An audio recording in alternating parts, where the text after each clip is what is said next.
Hey there, welcome to day 1690 of What Shipped You Now. Sharon Horne-Ellstrom, documenting the journey, primarily business journey, as I transitioned in 2017 from the brick and mortar corporate world of business over a quarter century in corporate America, while simultaneously running and building and growing and supersizing different businesses in different industries.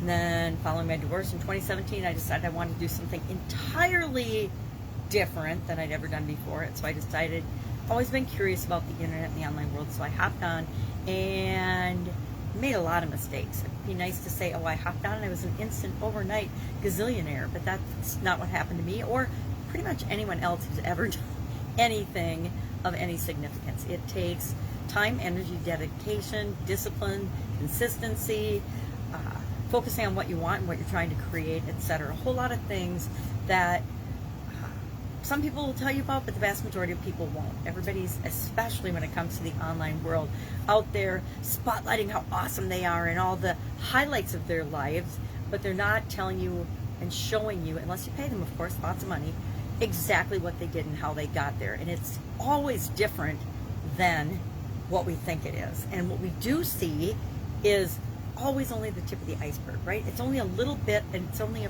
fraction of what somebody is really like. It's like watching a television series or a TV show and thinking that, or reading a book even, that everything about that person's life and thinking and beliefs and thoughts and feelings is in that series, in that show, in that episode, in that book. It's not, because we can only share, and words can only communicate so much. Words and pictures and movies and things can only communicate so much. Nobody really lives in our skin and knows exactly what's going on with us. And we all have good times, and we all have times where we're freaking struggling and we're just like, what the hell? What am I going to do now? And I include myself in that. I've had some really, really trying, challenging times in my life and wanted to give up. And I'm like, well, it's not really an alternative, right? It's an alternative, but it's not what I'm ever going to choose. I'm always going to find a way to figure it out. Sometimes that process is really, really painful. Other times it's easy. And the more we do it, the more we solve problems, the more we figure things out in our life, the more we let go of the past and move on with the future and realize that 99% of everything that we want, desire, and create comes from inside of us. We've already got it in us already. We just have to figure out how to tap into it. And a lot of that, in any area or aspect of our life, success is driven by, it's always driven and created by us, but it also always comes from within. And a lot of times we want to assess blame or make excuses to ourselves and other people about why things aren't going the way we want them to. But again, the only thing we can control, the only thing we have power over is ourselves. As much as we want to have control over anyone and anything else on the planet, the truth is we really don't. It's up to us to decide what everything means for us. It's up to us to decide what to do and what actions to take or not take about everything, knowing that whatever we do, it's going to have a series of consequences. It's going to have an effect on things, and we have to not always know what those are going to be. It's impossible to know what those are going to be because everything around it is changing all the time. But we also know that there's some actions we absolutely positively shouldn't take. If I eat sugar every single day and lots of it, what's going to happen? Well, I'm probably going to get really, really fat and unhealthy and probably end up with type 2 diabetes. And so even though I don't know for sure that that would happen, because there are people that eat sugar every day and never get diabetes, and why would I ever think or believe that I would get that? Why would I think that it would cause diseases? Well, that's anchored in my belief system, my thoughts, my beliefs, the things we think often, and heredity and all kinds of other factors, which I have no control over. But I do have control over whether I choose to eat sugar every day or not, whether I choose to exercise or not, whether I choose to think positively or negatively or not, whether I choose to believe that the past equals the future or not. I gave up that belief a long, long time ago because in my life it hasn't shown up that way at all.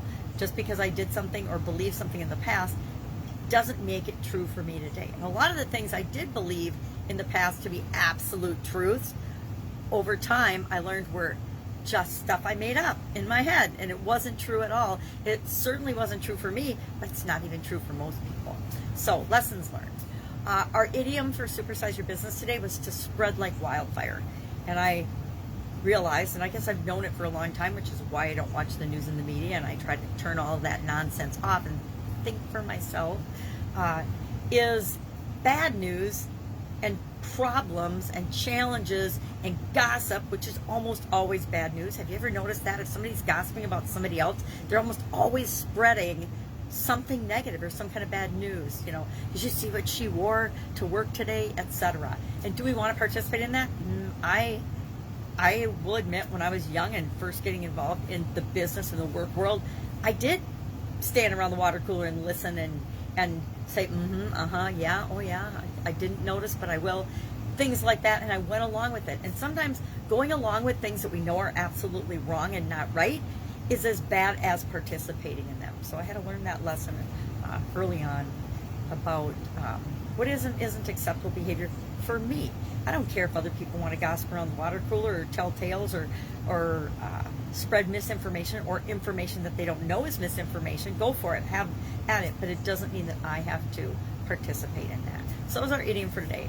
Spread like wildfire. We talked about how do we use this in our business in a positive way to get the messages out that we want to spread, things like our brand, our new product launches, things like that, versus what other people, the truth is, if we don't control that narrative and put out intentionally what we want to put out into the world will make up a narrative for us based on bits and pieces and misinformation or other people's interpretation. Always reminds me of that telephone game that we play in grade school to show how a message changes from the first child to the last child.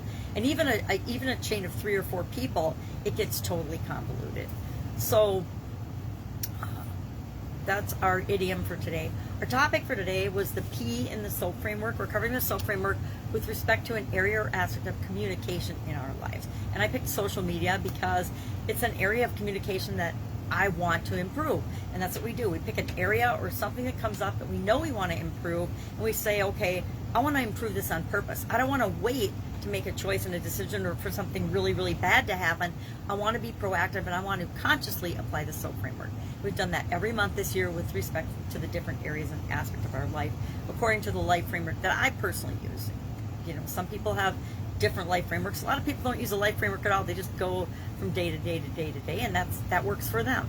So the P in the SOAP framework stands for progress. And with respect to progress, how do I know that I'm going from where I am to where I want to be? Because we want to fill that gap, because there's always a gap. If something is not where we want it to be, there's a difference between where we are and where we want it and how we want it to show up in our life. So we want to find ways to measure that and know that the actions that we're taking along the way are actually moving us toward that. Because it'd be awesome if results and desired results ran in a nice straight line from where we are to where we want to be. But the truth is they don't. Things happen all the time because most of what we want is impacted by things outside of us, things that we don't control. So we want to intentionally control the things we can control and check and see if those things are making a difference and helping us move toward what we want faster, easier, more efficiently, and more effectively. If I can help you in any way, hit me up. I have some personal work to do today. Somebody reminded me of some things yesterday that I wanted to deny, but they're absolutely true, and so I'm going to work on those things today. We always need to be working on ourselves, right? Because that's the one thing we can control, and I am no different than you when it comes to that. I'm always looking for things, and when they're shown to me because someone tells me, that absolutely positively means that it's happening way more than I'm consciously aware of, so I need to work on that. All right, have an awesome day. I will, of course, be with you tomorrow.